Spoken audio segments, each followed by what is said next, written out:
성도는 어떻게 거룩해져 갈까요? 회개를 통해서입니다. 우리는 신앙생활 속에서 많은 잘못들을 범합니다. 거룩해져 간다는 것은 신앙 경륜이 쌓일수록 점점 잘못들을 줄여간다는 뜻이기도 합니다. 우리는 일상생활 속에서 매일 참된 회개를 할 때 매일 그만큼 거룩해져 갈 수 있습니다. 사울이 도액을 시켜 아히멜렉을 비롯한 제사장 85명을 도륙하고 그리고 노베에 사는 제사장 일족 수백 명을 도륙함으로 대량의 학살 사건을 일으켰습니다. 이유는 아히멜렉 제사장이 다윗을 도왔다는 것입니다. 그 학살 와중에 아히멜렉의 아들 아비아달이 도피해서 다윗에게로 도망쳐 왔습니다. 그리고 이 학살 사건을 알렸어요. 이에 대해 다윗이 보는 반응이 바로 오늘 본문의 이야기입니다. 우리는 오늘 본문에서 무엇을 깨달을 수 있겠습니까?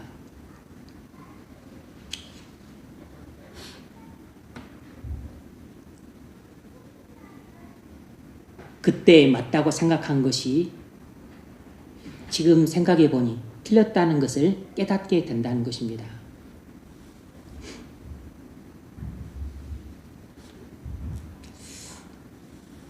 오늘 설교 제목은 그때는 틀렸고 지금이 맞다라는 겁니다. 그때는 틀렸고 지금이 맞다. 그때 맞다고 생각한 것이 지금 돌이켜 보니까 틀렸다는 것을 깨닫게 됩니다. 22절 다윗이 아비아달에게 이르되 그날에 에돔 사람 도액이 거기 있기로 그가 반드시 사울에게 말할 줄 내가 알았노라. 내 아버지 집의 모든 사람 죽은 것이 나의 탓이로다. 사무엘상 21장에서 다윗이 아히멜렉 제사장에게 자기가 왕명예를 받아 비밀 업무 수행 중이라고 거짓말해서 음식과 무기와 도움을 제공받았습니다. 다윗은 그때는 위급한 상황이라 그렇게 거짓말해서라도 도움을 받는 것이 맞다고 생각해서 죄책감을 느끼지 않고 행동했습니다. 그때 도액이 있어 꺼림칙했지만 어쩔 수 없다고 생각했어요. 그러나 자기 행동 때문에 노 학살 사건이 일어난 걸 보고서 그때서야 다윗은 자기 행동이 틀렸다는 것을 깨닫게 되었습니다. 여러분, 성령 충만했던 다윗이 위급한 상황에 몰리자 자신의 거짓말과 짧은 생각이 당시에는 맞다고 생각했지만 학살 사건이 일어난 후에 자기 생각이 틀렸다는 것을 그때서야 깨달았습니다. 성령 충만한 사람일지라도 얼마든지 위급한 상황이 되면 생각이 짧아지고 그리고 눈이 멀어질 수 있습니다. 성령 충만하다고 해서 어떤 상황, 어떤 일 앞에서도 항상 올바른 생각을 하고 판단이 정확한 것이 아니란 걸 알아야 됩니다. 이처럼 우리가 성령 충만해도 위급한 상황에 몰리면 시야가 좁아지고 생각이 짧아져서 잘못된 생각이 당시에는 맞다고 생각될 수 있습니다. 하지만 일이 잘못되고 나서야 훗날 그때 내 생각이 너무 짧았고 감정에 치우친 결정이었다는 것을 깨닫게 되는 경우가 아주 많습니다. 사도행전 15장을 보면 2차 선교 여행을 떠나는데 마가 동행 문제로 바울이 바나바와 아주 심하게 다투는 사건이 벌어집니다. 1차 선교 여행이 47년부터 49년까지 있었는데 그때 당시 마가의 나이가 대략 한 40살 정도 된 것으로 추정이 됩니다. 1차 선교 여행 도중에 마가가 너무 고생이 심하고 힘드니까 이탈해서 나가버렸습니다. 그로 인해서 함께했던 대원들이 많이 시험에 들고 의기소침해졌어요. 그래서 그 일을 몹시 탐탁치 않게 여겼던 바울이 2차 선교 여행 때는 마가가 동행하는 것을 반대했습니다. 하지만 바나바는 자기 조카 마가를 꼭 데려가려고 했습니다. 그러자 이 마가가 동행했다가 또 이번에도 지난번처럼 도중에 힘들다고 불평하고 또 고생 못 참겠다고 이탈해버리면 2차 선교 여행을 망칠 것을 우려해서 동행을 극구 반대했어요. 바울은 자기 생각이 옳다고 생각했습니다. 자기 판단이 옳다고 믿었어요.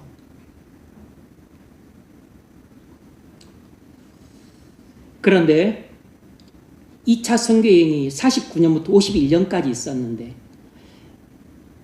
마가는 바나바와 함께해서 2차 선교여행을 은혜 가운데 마치고 돌아왔습니다. 그리고 3차 선교여행을 바울은 2차, 3차를 바나바와 마가와 함께하지 않고 2차, 3차는 바울이 실라와 또 디모데를 데리고 다녔어요. 그리고 마가는 베드로의 동역자가 되어서 그의 통역 역할을 해주고 또 나중에는 바울과 또 관계를 회복하고 인정을 받고 신뢰를 회복해서 또 바울이 동역자로도 활동을 하게 됩니다. 그리고 68년에 이집트에서 복음전도 사역을 하다가 알렉산드리아에서 순교를 해요. 그의 나이 대략 한 60세 정도 되었을 때 순교를 합니다. 그러니까 마가는 1차 선교여행 당시 한 40살 정도 되었을 때 그때 한번 크게 실족을 하죠. 많은 사람들을 실망시키는 행동을 합니다. 하지만 그 후에 한 2년 지나고 나서부터는 42살부터 그가 순교할 당시 60세 될 때까지는 훌륭한 사역자가 되어서 복음 전파에 앞장서고 그리고 사도들의 동역자가 되고 복음서까지 기록하고 순교까지 하게 돼요. 그리고 훗날 바울이 66년도에 바울이 대략 66년 7년경에 순교를 했는데 거의 순교를 눈앞에 두기 직전에 디모데후서 4장 11절에서 이렇게 말합니다. 마가를 내게로 데려오라. 그가 나의 일에 유익하니라. 이렇게 말할 정도예요. 골로새서에서도 그가 바나바의 생질 마가가 너에게 무난하니라. 이렇게 말하기도 했습니다. 빌레몬서에서도 마가의 이름을 언급할 정도로 바울의 가까운 동역자 역할을 감당을 해요. 그 성령 충만했던 바울이 49년 당시 그때 바울의 판단이 바울은 그때 당시 자신의 2차 선교여행을 떠나기 직전 자신의 판단이 바나바와 싸우면서까지 마가를 데려갈 수 없다고 주장했던 자신의 생각이 옳다고 믿었지만 얼마 안 지나서 자신의 그 생각이 틀렸다는 것을 깨닫게 되죠. 그리고 10년이 지나고 20년 가까이 지나면서 자신의 생각이 완전히 틀렸다는 것을 깨닫게 됩니다. 그래서 자신의 잘못을 인정하고 마가를 동역자로 인정해주고 신뢰를 회복하고 관계를 회복하면서 자신의 동역자로 삼아요. 성령 충만했던 사도들도 이렇게 그때는 맞다고 생각했던 자신의 결정이 훗날 시간이 조금 지나서 자신의 결정이 틀렸다는 것을 깨닫게 되는 경우들이 자주 발생했다는 것을 알 수 있죠.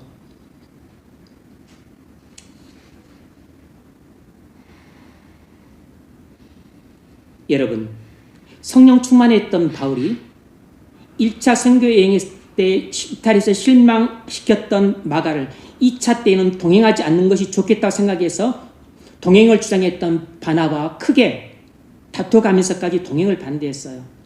하지만 이후에 마가가 개과천선하면서 훌륭한 사역자가 되었습니다. 베드로의 동역자, 바울의 동역자가 되었어요. 그 성령 충만했던 바울조차도 49년에 마가에 대한 자신의 생각이 당시에는 맞다고 생각했지만 그러나 2년 지나서 10년 지나고 20년 가까이 지나서는 자신의 생각이 틀렸다는 것을 인정하지 않을 수 없게 된 것입니다. 여러분, 우리는 대부분 성령 충만하지 않습니다. 성령 충만했던 바울이 그때 자신의 생각과 판단이 틀렸다는 것을 지금 깨닫는다면 성령 충만하지 않은 우리는 이런 일이 얼마나 자주 일어나겠습니까?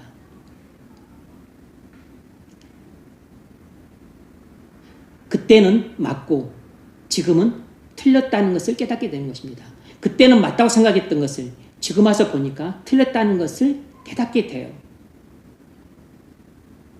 당신은 내 판단이 맞다고 생각했지만 지금 와서 보니까 그때 내 판단이 틀렸다는 것을 깨닫게 되는 것입니다. 제가 신앙적인 판단을 잘못했던 경우들이 적지 않지만 그 중에 한 가지 사례를 들자면 예전에 어떤 형제가 자기 분수를 모르고 너무 바람직하지 않게 신앙생활을 하는 것을 지켜보니까 안타까웠습니다. 이 형제가 이렇게 신앙생활을 하다가 이렇게 겉멋들로 신앙생활을 하다가 평생 신앙이 자라가지도 않고 그리고 그 쭉정이처럼 자라고 빈 껍질 같은 신앙생활을 계속하는 것을 두고 볼 수가 없었어요. 그래서 부드럽게 말하기도 하고 타일이기도 했지만 이게 잘 씨알이 먹히지 않았습니다. 그래서 어떤 신방 때 아주 심하게 나무랬어요. 그렇게 겉멋든 신앙생활, 쭉정이 신앙생활에 대해서 크게 책망을 했습니다.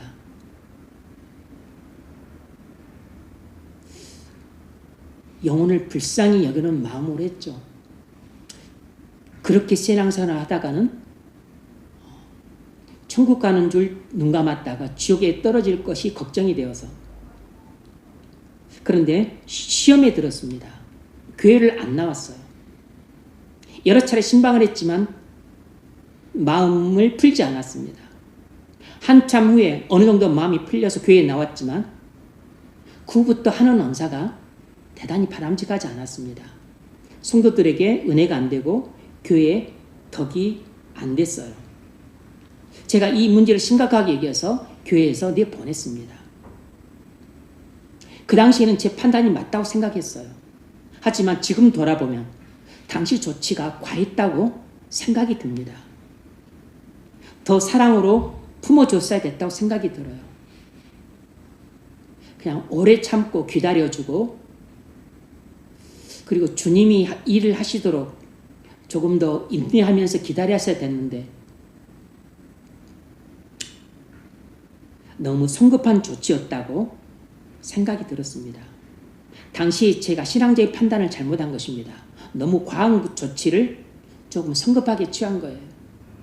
하지만 지금 와서 상황을 어떻게 돌릴 수가 없습니다. 한 번 지나간 일은 절대로 되돌이킬 수가 없어요.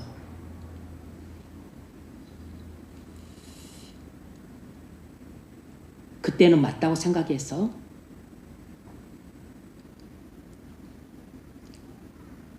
교회의 덕을 세우기에 한 조치였는데 지금 생각해 보니까 너무 과한 조치를 성급하겠다 라는 생각이 들기 때문에 지금 와서는 이 조치가 잘못됐구나 이런 생각이 드는 겁니다.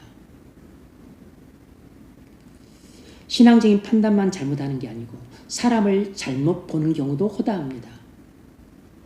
제가 신대원 다니던 전도사 시절에 사역을 안 하고 있을 때 다른 교단의 유명한 목사님이 심호하시는 교회에 다닌 적이 있었습니다.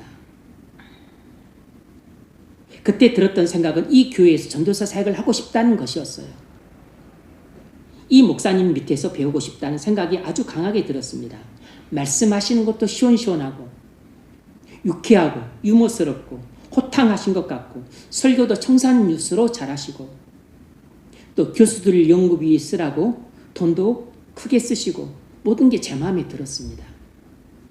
그런데 그 작은 교단에서 이 큰 교회에 지원하는 사역자들이 많을 것 같고 또 다른 교단인 나를 굳이 쓰려고 하지 않을 것 같고 또 저도 교단이 다르기 때문에 부담스러워서 지원하지는 않았습니다. 그분 설교집을 몇 권 사서 읽고 참조도 했어요. 근데 나중에 한참 후에 오랜 시간이 지난 후에 가까운 사람을 통해 듣기로는 그 2,000명이 넘는 교회에서 새벽기도 나오는 인원이 고작 얼마 되지 않고 한 30명, 50명 될 정도로 메마른 교회고 은퇴 후에 원로가 돼서 후임에게 소위 갑질을 한다는 것이었습니다. 이혼한 자기 아들을 후임으로 앉힐 생각을 하는 것 같고 후임 목사로 부부가 극도의 스트레스를 받고 있을 정도로 은퇴 후의 모습이 덕스럽지 않다는 이야기를 들었습니다. 설교집 읽을 때도 복음과 진리가 그다지 분명치 않다고 느꼈었는데 이제는 실망을 넘어서 가증스럽다는 생각까지 들었어요. 그때는 완전 호감이었는데 지금은 완전 비호감입니다. 제가 설교를 듣거나 이럴 때 이제 유튜브를 볼 때 그분 뭐 설교용 영상 같은 게 떠올라요. 그럼 쳐다보지도 않고 그냥 지나가거나 넘겨버립니다. 그때 제 생각과 판단이 지금 틀렸다는 것을 깨달아요. 제가 사람을 잘못 봤던 거죠. 이번 21대 대통령 선거에 투표 잘 하셨습니까? 저는 과거 19대 때 1번이나 2번 찍지 않았습니다. 3년 전 20대 때에도 1번과 2번 찍지 않고 3번이나 4번 찍으려고 했는데 3, 4번이 다 사퇴를 해서 결국 찍을 후보가 없어서 저는 기권을 했습니다. 상당한 기간 동안 총선이나 지자체 선거에도 이러저러한 이유 때문에 투표하지 않았어요. 제가 적극적으로 투표할 정당이나 그런 힘이 없었기 때문에. 저는 19대와 20대 때 똑같은 후보에게 투표하려고 했습니다. 그 후보는 정치신이었어요. 제가 호감을 품고 정치를 잘할까라고 기대했던 이 정치신은 혜성처럼 등장했고 아주 신선했고 학벌도 좋고 유능했고 자기 사업 분야에서 성공해서 클린 이미지가 강했던 인물이었습니다. 그리고 생각이 대단히 건전했어요. 가치관도 대단히 건전해 보였고 그렇게 기대했던 그 정치인은 이당 저당 철새처럼 옮겨 다녔고 정치 철학과 비전도 나중에 보니까 없었고 그냥 자기 사익과 사욕만 줬는 구태 정치인이 되어버렸습니다. 지금은 온 국민들의 놀림감으로 전락해버렸어요. 제가 생각하기에 이 사람은 정치가가 아닙니다. 그때는 완전 호감이었는데 지금은 완전 비호감이에요. 그때는 맞고 지금은 틀렸습니다. 제가 사람을 완전히 잘못 봤어요. 난 사람을 보는 눈이 없구나 하는 걸 깨달았습니다. 그래서 저는 제 자신을 전혀 신뢰하지 않습니다. 도무지 사람을 보는 눈이 없어요.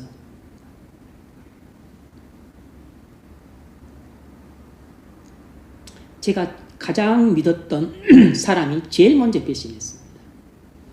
제가 사람을 꼭 믿으면 그런 사람이 나중에 꼭 등에 비수를 꽂고, 그리고 이 사람은 정말 아니구나 라는 걸 나중에 깨달아요. 저는 정말 사람을 보는 눈이 없습니다. 그래서 누군가를 누구에게 잘 추천하지도 않습니다.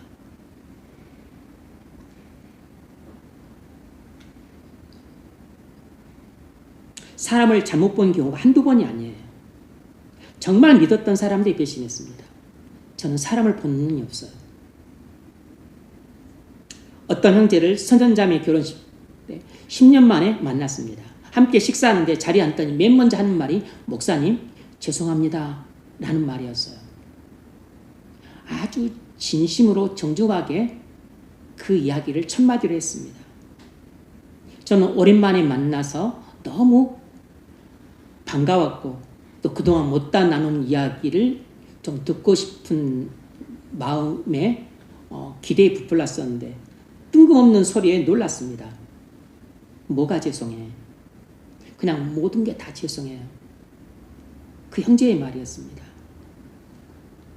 근데 더 이상 묻지 않았습니다. 왜냐하면 감이 오는 게 있었으니까.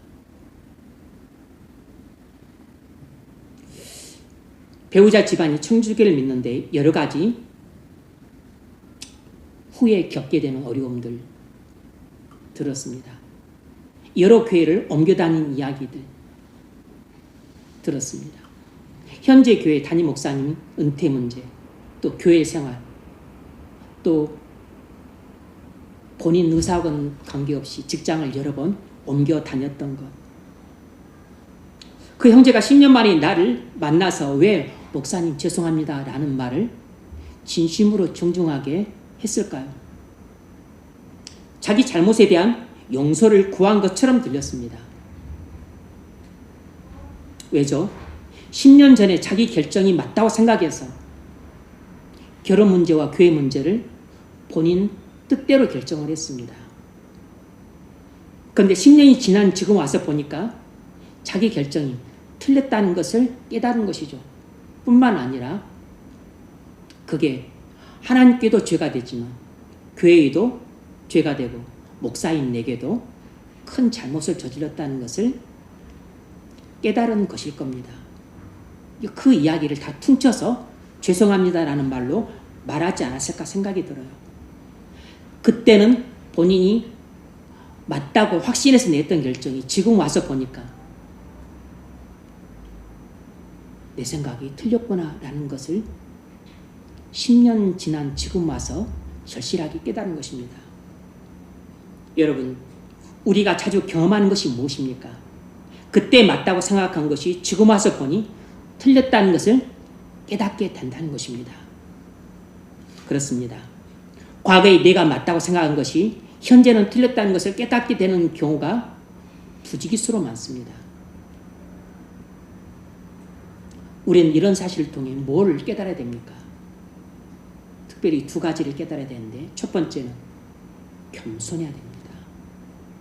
이 모든 일이 일어나게 된 그 근본적인 뿌리는 교만함에 있습니다. 교만함.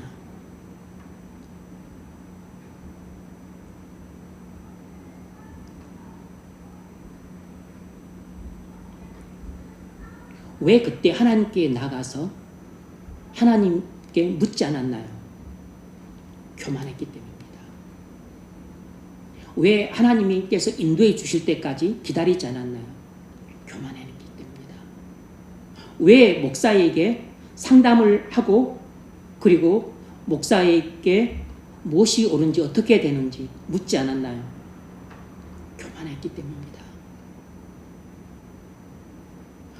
하나님은 성령과 말씀을 통해 여러분을 직접 통치하기도 하시지만 하나님은 당신의 종인 목사를 통해서도 여러분을 통치하십니다.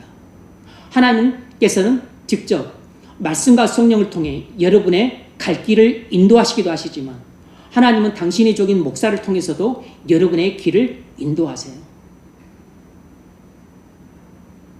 본인이 하나님과의 교제를 통해 인도를 못 받는다면 목사를 통해서도 인도를 받을 수 있는 길은 열려 있었습니다. 본인이 선택하지 않은 것은 본인의 잘못이에요. 왜 하나님께 묻지 않았나요? 왜 목사에게 묻지 않았나요? 교만했기 때문입니다.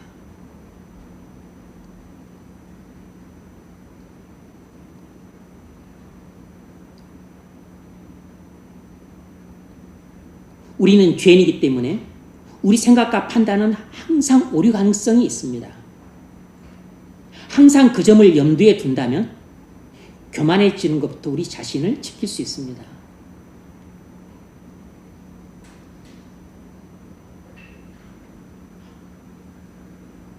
다윗이 왜 노베 아히멜렉 지장을 찾아갔었을 때 왜 본인이 독단적으로 거짓말을 지어내서 왕의 비밀 업무 수행 중이라고 하면서 음식과 무기와 도움을 받았습니까?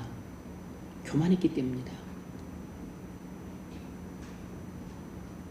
그가 한때 성령 충만해서 골리앗을 이기고 국위의 영웅이 되었어요. 그런데 사울로부터 여러 가지 시련들을 받았습니다. 그런데 그런 이제 사울의 살해 유혹을 피해서 이제 도망을 쳐서 이제 피난 생활을 시작을 하게 되었어요. 그때 물었어야죠. 그때 하나님께 물었어야 됐습니다. 어디로 가야 됩니까? 그리고 어떻게 해야 됩니까? 물었어야 되는데 하나님께 묻는 대목이 하나도 안 나옵니다. 다윗이 그 당시 마음 상태가 교만했다는 걸 알 수 있죠. 다윗이 독단적으로 거짓말을 해서 아히멜렉을 속여서 음식과 무기와 하나님께 그 도움을 받는 그런 것을 행했던 것은 그가 교만한 상태에 있었기 때문입니다.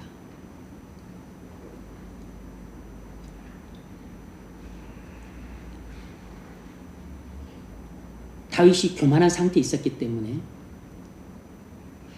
거짓말을 해서라도 아히멜렉 제사장으로부터 자기가 필요한 도움을 얻을 수만 있다면 그것이 정당하다고 생각을 했어요. 그래서 교만해서 하나님께 묻지도 않고 거짓말을 해서 자신이 필요한 것을 얻어냈습니다.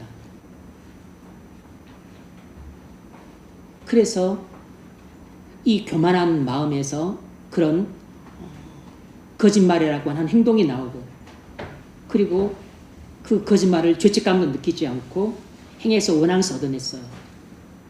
그런 생각이 그 당시에는 맞다고 생각한 것입니다. 하지만 학살 사건이 있고 나서야 그때 본인의 생각이 틀렸다는 것을 깨닫게 된 거죠. 마음이 교만한 상태에서 자신 생각은 틀릴 가능성이 높아요. 마음이 교만한 상태에서 확신이라고 하는 것은 진리에 대한 확신이 아니고 자기 생각에 대한 확신에 지나지 않을 때가 많습니다. 홍상수 감독의 영화 중에 지금은 맞고 그때는 틀리다 라는 영화가 있습니다. 제목이 오늘 그 주제와 비슷해서 이렇게 따와봤습니다. 그때는 맞고 지금은 틀리다. 지금은 맞고 그때는 틀렸다는 것을 깨달아가는 것이 우리가 인생에서 불가피하게 겪는 시행착오예요. 우리는 이 땅을 살면서 이 시행착오 겪는 것을 피할 수가 없습니다. 하지만 이 시행착오 과정에서 참된 회개를 할 때 거룩의 진보가 나타납니다. 시행착오를 그냥 보내면 백해무익하지만 이 시행착오를 하는 과정에서 우리가 진리를 깨닫고 그리고 그것을 회개로 승화시키면 우리에게 놀라운 성결의 진보가 나타나요.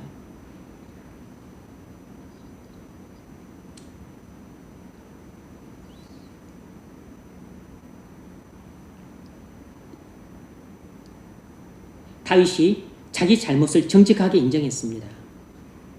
22절 하반절 내 아버지 집에 모든 사람 죽은 것이 나의 탓이로다.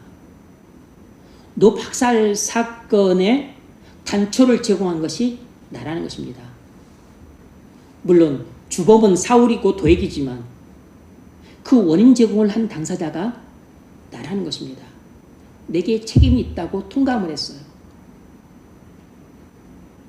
그리고서 자신의 잘못에 대한 책임을 인정했을 뿐만 아니라 애통하는 마음을 품고, 그리고 이제 혼자 남은 아히멜렉 아들 아비아달 제사장을 자신이 거둡니다. 네 목숨을 찾는 자가 내 목숨도 찾는 자기 때문에 내게 와서 거하라. 그리고서 아비아달 제사장을 품어줘요. 본인의 잘못에 대한 책임을 전적으로 집니다.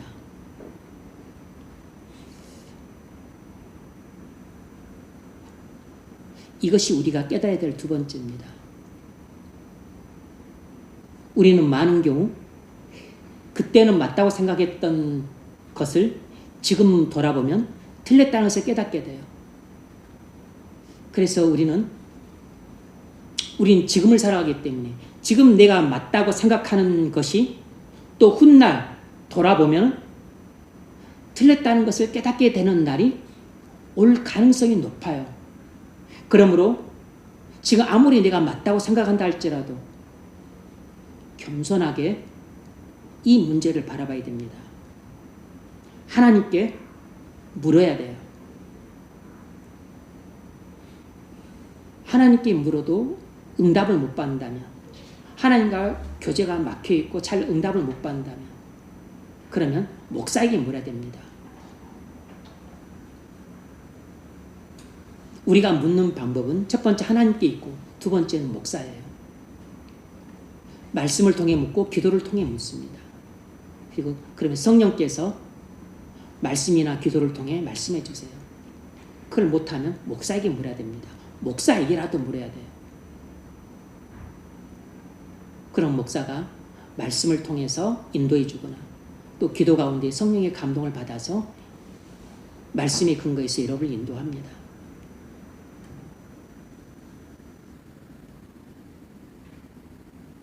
이런 일은 겸손할 때 합니다. 교만하면 이 일을 안 해요. 하나님께 묻지도 않고 결정 내립니다. 목사에게 묻지도 않고 결정을 내릴 뿐만 아니라 목사가 그렇게 하면 안 된다고 간곡하게 만류를 해도 그 만류를 뿌리치고 푸득 본인 고집대로 결정을 합니다. 이건 뭐 불순종이지만 본인은 맞다고 생각해서 내린 결정일 수도 있어요. 근데 많은 경우는 그때 맞다고 생각한 것이 지금은 틀렸다는 것으로 나타나는 경우가 많다는 겁니다.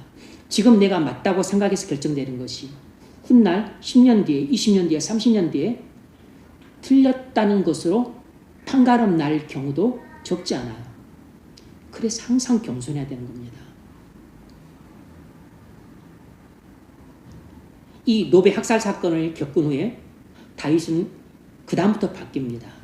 23장에 그일라 구원 사건이 나오는데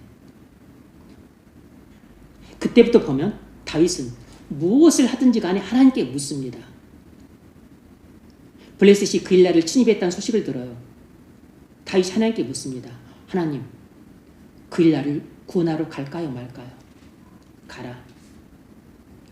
그일라를 구원하러 가라. 가겠다고 하니까 부하들이 반대합니다. 하나님, 부하들이 반대하는데 그래도 그일라 사람들 구원하러 갈까요 말까요? 가라. 가면 하나님께서 블레셋을 제게 붙이시겠습니까 말겠습니까? 붙이겠다. 뭐 한 거죠? 다윗이 겸손해진 겁니다. 다윗이 본인의 그 시행착오를 통해서 본인의 그 작은 잘못이 끔찍한 학살 사건을 불러온 이 시행착오를 통해서 자신이 교만해서 저지른 사건이 어떤 참화를 불러일으켰는가를 본인이 봤어요. 그래서 자신의 잘못을 인정하고 애통해하고 회개를 했습니다. 그리고 본인이 책임질 수 있는 부분은 책임을 졌어요. 그래서 이 회개를 통해서 그가 거룩의 진보가 나타난 것입니다. 거룩의 진보가 나타난 것이에요. 그래서 앞에서는 한 번도 묻지 않던 다윗이 이제는 하나님께 묻습니다. 물론 아비아달이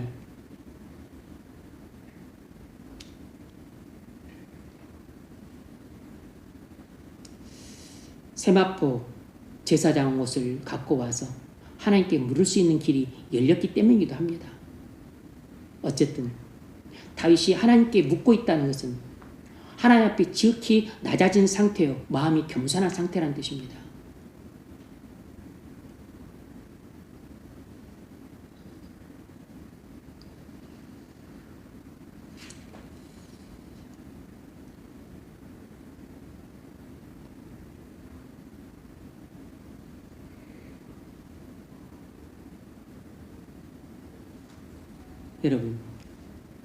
여러분이 만일 그때는 맞다고 생각해서 결정했는데 지금 와서 보니까 틀렸다는 것을 깨달았다면 이건 우리가 시행착오를 겪은 것입니다. 우리 연약함 때문에 일어난 불상사예요. 이것을 아무 생각 없이 그냥 흘려보내면 내게 아무런 도움도 안 됩니다.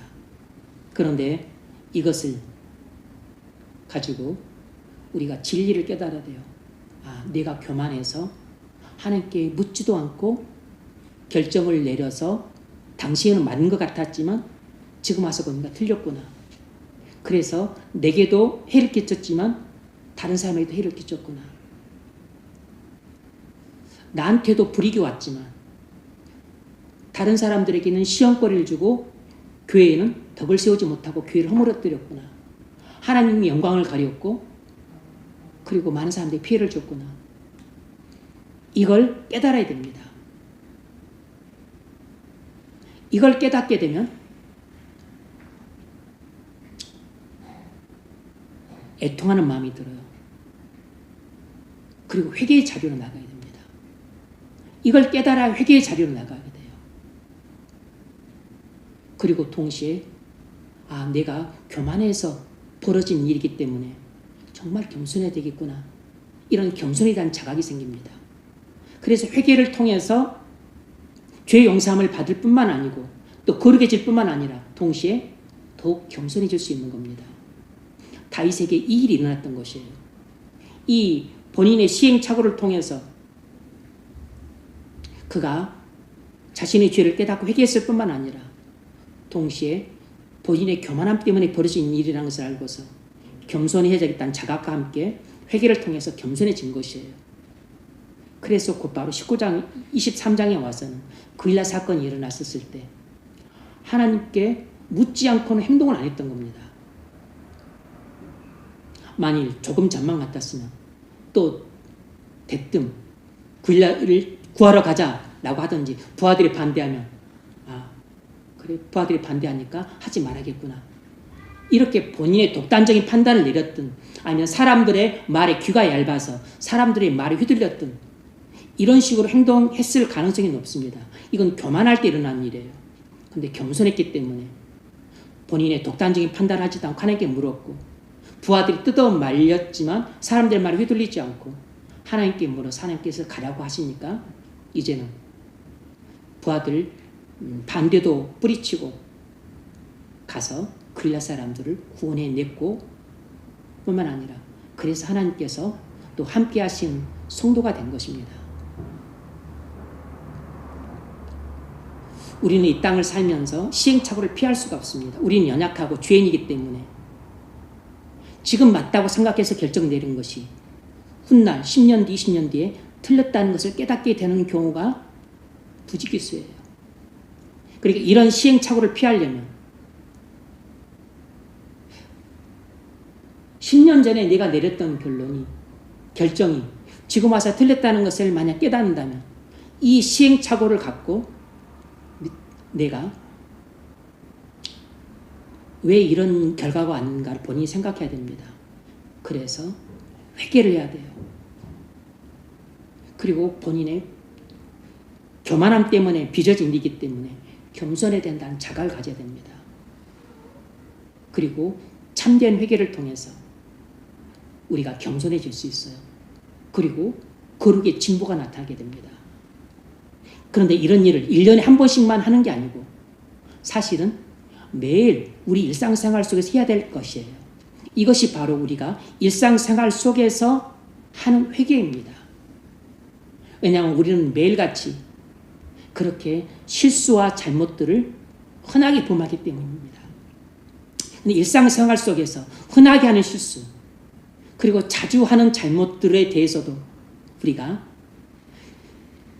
진심으로 참된 회개를 한다면 그런 실수들을 줄여가고 잘못들을 줄여나갈 수 있습니다. 그러면 우리는 그만큼 거룩의 진보가 나타나고 마음이 순결해지게 돼요. 그리고 그만큼 우리는 교만으로부터 우리 마음을 지키고 겸손해질 수 있습니다.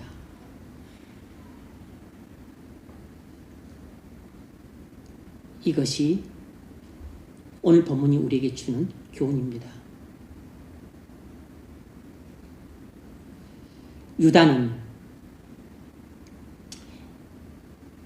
예수가 이 땅에 정치적인 군사적인 메시아가 아니고 이 땅에 하나님 나라를 세울 의사가 없다는 걸 알고 실망을 하고서 제사장들에게 은 30받고 팔아넘겼습니다.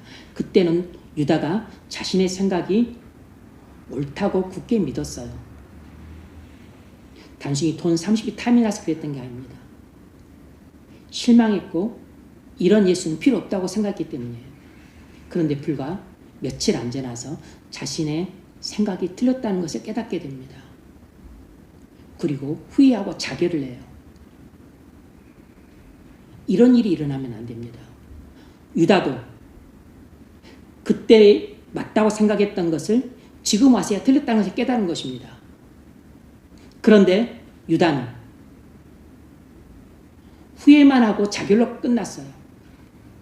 많은 사람들이 그렇습니다. 세상 사람들이 걸어가는 이 루트가 이래요. 후회를 하면 극단적 선택을 하고 잘못된 결정 내립니다. 후회가 아니고 회개를 해야 됩니다. 나의 교만함 때문에 내가 이런 오류를 범하게 되었다라는 걸 깨닫고 회개를 해야 돼요. 그리고 겸손에 대한 자각을 해야 됩니다. 그래서 회개를 통해서 죄를 철저하게 회개를 하고 나면 내가 거룩해질 뿐만 아니라 한층 겸손해지게 됩니다. 그러면 그때부터 나의 갈 길을 인도해 달라고 하나님께 계속 묻게 됩니다. 나는 갈 길을 모르니 주여 인도하소서. 이것이 노래 제목이 돼요. 그래서 다윗처럼 하나님께 묻고 그리고 결정하고 사람들이 또 반대하면 다시 하나님께 묻고 그리고서 사람들이 반대하더라도 이제는 굳세게 걸어가는 것입니다. 이것이 우리가 시행착오를 통해서 깨달아야 될 교훈이에요. 저나 여러분이나 시행착오를 합니다. 신앙적인 판단에 오류를 범하고 사람을 보는데 오류를 범하고 그리고 결혼에 대한 결정을 내리는 데 있어서 실수를 할 오류를 범할 수 있고 직장을 선택하는 데 있어서 돈을 사용하는 데 있어서 정치적인 판단하는 데 있어서 물질을 사용하는 데 있어서 우리는 많은 잘못을 범할 수 있습니다. 잘못을 범한 것으로 끝나면 안 되고 반드시 거기서 우리가 깨달음을 얻어야 돼요. 그리고 잘못을 범했다는 것을 본인이 깨달았으면 반드시 회개로 승화시켜야 됩니다. 회개로 승화시키지 않으면 이 시행착오는 또 반복이 돼요. 이 시행착오에서 진리를 깨닫고 회개로 승화시켜야 됩니다. 그러면 거룩의 진보와 함께 우리가 겸손해지게 됩니다. 그러면 그때부터는 하나님께 묻고 인도를 받아서 결정을 하게 돼요. 서로 하나님께 묻지 못하게 되면 목사에게라도 묻습니다. 그럼 목사가 하나님의 인도를 받아서 여러분에게 여러분의 갈 길을 인도해 줍니다. 하나님의 인도의 방법은 말씀과 성령을 통한 직접적인 방법도 있고 자신의 종을 통한 간접적인 인도 방법도 있습니다. 하나님은 이 두 가지를 통해 통치를 하세요. 말씀과 성령을 통해 직접 통치하시기도 하시고 그리고 목회자들을 통해 간접 통치하기도 하십니다. 그러므로 여러분이 과거에 잘못된 결정을 내린 것을 지금 와서 깨달았다면 그 시행착오를 후회만 하지 말고 하나님 앞에 갖고 나와서 회개를 하십시오. 그리고 내가 교만해서 벌어진 일임을 인정을 하고 그리고 통해 자복을 하십시오. 그리고 회개를 통해서 여러분이 가장 중요한 것은 겸손한 심령이 되어야 됩니다. 가난한 심령이 되어야 돼요. 겸손한 심령으로 다시 태어나야 됩니다. 그래야만 크고 중요한 일뿐만 아니라 작고 사소한 일도 하나님께 묻습니다. 그래서 하나님의 인도를 받아 결정을 하게 돼요. 그것이 하나님이 여러분을 인도하시고 보호하시고 공부하시는 길이고 그것이 하나님이 여러분을 사랑해서 통치하시는 방법입니다. 그런 은혜가 있기를 주의 이름으로 축원합니다.